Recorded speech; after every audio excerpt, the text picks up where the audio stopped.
Hi, today we are going to talk about adding and subtracting expressions. We have done multiplying and dividing already, and adding and subtracting is usually a little more complicated because we need to remember that we have to have a common denominator. So let's look at the first problem right here. If you notice there is already a common denominator. So think of a number like 1/4 plus 2/4, right? When you have that kind of problem, you already have a common denominator, so it stays the same, and then you just add the numerators, and that's your answer. So the same thing happens with a problem like this, okay? They already have a common denominator, so it just stays the same, and you add the numerator. All right, now on a problem like this, it looks like as if the denominator is different, but once you factor this, and you should look at the denominators and see if you can factor them, once you factor out the GCF here,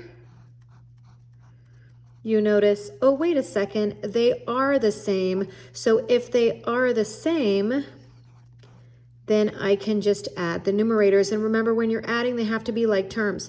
2x plus 3x is 5x. 1 minus 8 is -7. All right, let's go to this problem down here. And if you look at this, these are not the same. So in the first two problems, same denominator. We just readjust. We don't have anything to readjust, sorry. We just add or subtract the numerators. So in a problem like this, we're going to say, wait a second, I can clearly tell these are not the same, but we're going to factor them. Okay, so this turns in, that's a difference of squares, x minus 1, x. This I'm going to factor, I can factor the short way. This tells me the signs are the same, they're both negative. Okay, so now let's just take a look at these denominators, and we have to figure out what the common denominator would be. And so this is how I like to do this on problems like this. I'm gonna keep running out of room. Okay, so I'm gonna look at both of these denominators and say, what do they have in common? Well, they both have this x minus 1. And then I have to use everything else. So I've used x minus 1, so I can cover that up. I have to use this x plus 1. And I have to use this x minus 2. Okay, so that is going to be my common denominator. I'm going to write that in both of them. Okay, so now this was the original denominator, and this is my common denominator. So what did I have to multiply this by to get to here? Well, I had to multiply this by x minus 2. So if I multiply the denominator by x minus 2, I have to multiply the numerator by x minus 2. So I'm just going to write this, whoops, sorry. So x plus 3 times x minus 2. Since I multiplied on the bottom, I have to multiply it on the top. Now over here, this is the same, this is the same. I had to multiply this denominator right here by x plus 1. So I have to multiply the numerator by x plus 1. Okay. So now I'm going to readjust my numerators. I'm going to FOIL that out. Now you can't cross cancel here because then you'll end up right back by where you started. I know some people get, tempted to do that. So let's FOIL this out.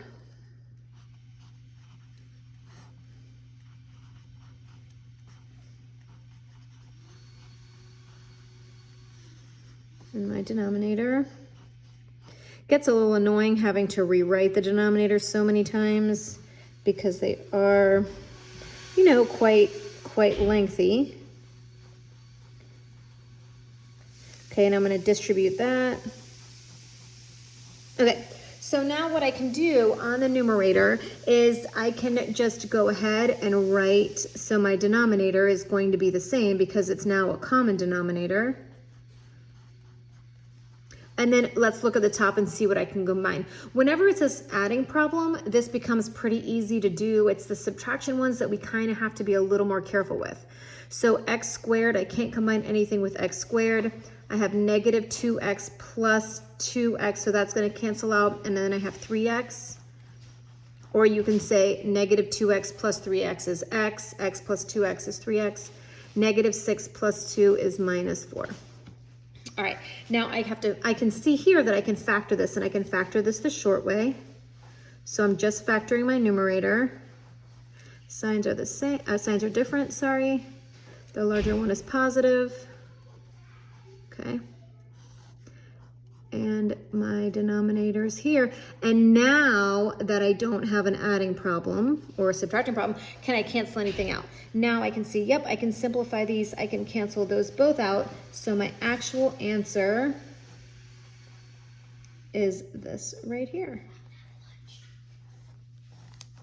Okay? All right, let's move on to a problem like this. I try to do, you know, some different ones just so that you guys could see. It wasn't always, you know, the easy problems. All right, so right here, once again, my denominators are not the same. I'm going to factor them. So this factors to x minus 2, x plus 2. This factors to, the signs are the same. They're both negative, so it has to be 3 and 2 to get me to 6 and 5. Okay, so what is my common denominator going to be? Well, they both have this x minus 2. Kind of draw a line here so you don't get confused. Okay, they both have this x minus 2. Yep, this also has x plus 2, and this has x minus 3. So that is going to be my common denominator. I'm going to go ahead and write it for both of them. And I have adding, just a little bit easier. Okay, so what did I have to multiply this by to get to here, this x minus 3? So I have to do this in the numerator as well. And then here, what did I have to multiply this by to get to here? It looks like this x plus 2. Okay, so now what I'm going to do is go ahead and FOIL this out. So my numerator is x squared minus 3x plus 6x minus 18.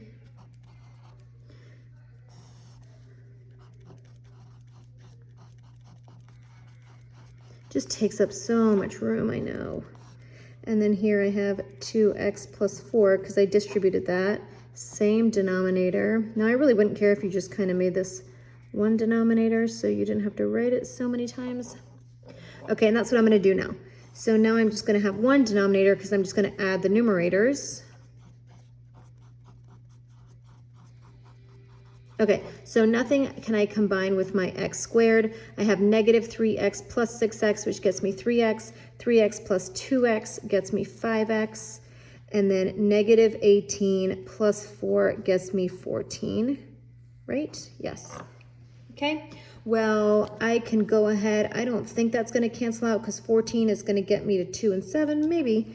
So I'm going to readjust the numerator by factoring it. Signs are the same. Can I do anything? 7 and 2. Yes. No. Wondering if I did something wrong with my signs back here real quick. Let me see. Minus 18. Yes, this, whoops, sorry. This should have been a negative 14 because negative 18 plus 4 is negative.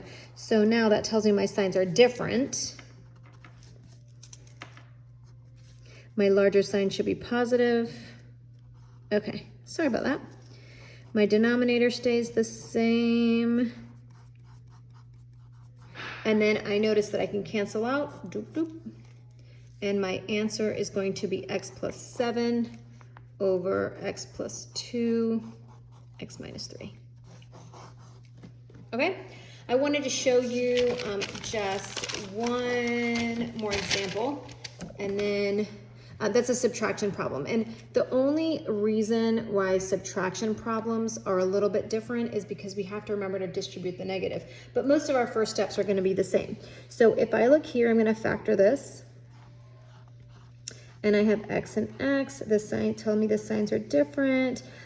8 and 2 gets me 16. I need the 8 to be negative. Okay, and I'm going to cross that out. And then here, 4 and 2. Okay, so now I'm looking at my denominators, and I'm going to say, what's my common denominator going to be? So we both have this x plus 2 here. Use that. And then I have to have this x minus 8 and x plus 4. All right, so that's going to be my common denominator for both. And let's readjust my numerators. Okay, so what did I have to multiply this by? I had to multiply this by x plus 4, so I'm going to do that on the top. And then this guy I had to multiply by this x minus 8. Okay, so now I'm going to leave a little bit of room on the side in case I have to go over there. But so now what I'm going to do is FOIL this out. So I have x squared plus 4x plus x plus 4 over same denominator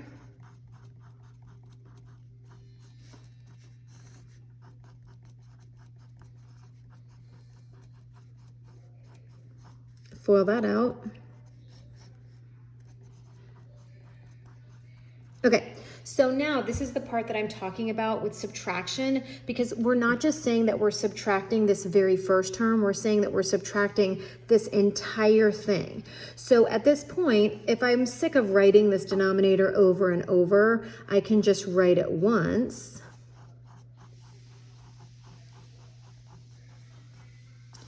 And then I'm going to say, okay, well, while I'm doing this, I'm going to make this look a little neater. And I'm going to say that's x squared plus 5x plus 4. And then I'm going to have to, I can just, you know, kind of write this subtraction sign, keep my parentheses, because I do want to subtract this whole thing. Minus 7x minus 8. And then on my next step, I'm going to have to distribute this negative to everything. Okay, but at least I don't have to write this denominator twice. And it's okay if you start doing a few steps in your head. I just want to show you everything the first time you're doing this.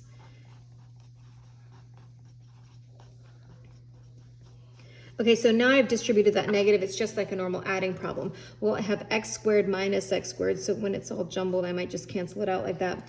5x plus 7x gets me 12x. 8 plus 4 is 12.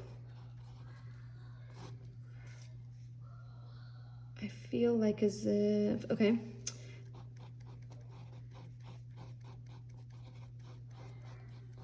Okay, so now I have a GCF that I can pull out. I can pull out a 12. Feel like did I do something wrong back here? 7, 5, okay.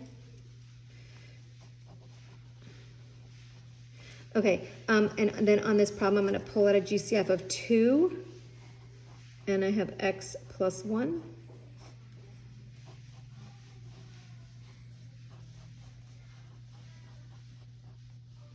Can you guys even see? I've been going off on a tangent, and you can't even see what I'm doing. I am so sorry. Okay, and I can leave my answer like that, because I can't cancel anything out. I can't cancel this out, and they look close, but I can't do anything.